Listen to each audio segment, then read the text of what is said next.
Fashal Khorokbrwi Bangladeshni phainaino Asish Kumar Majumdher ni nogo Romkha Rishyamukh Outpostni police.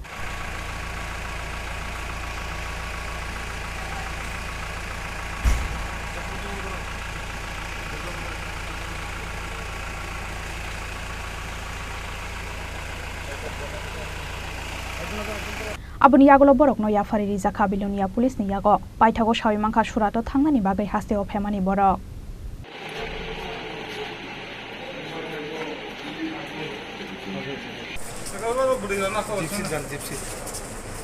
Today we have received one complaint from BSF last night.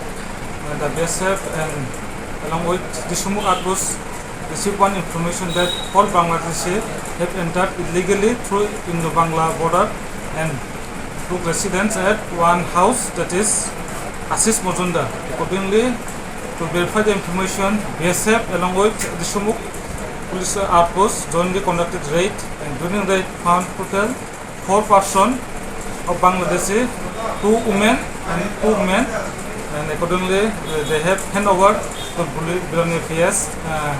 Accordingly, as per law, we have taken one case. Case number is 2023/73, and we have forwarded before Lanet Court with police for 3 days police remand.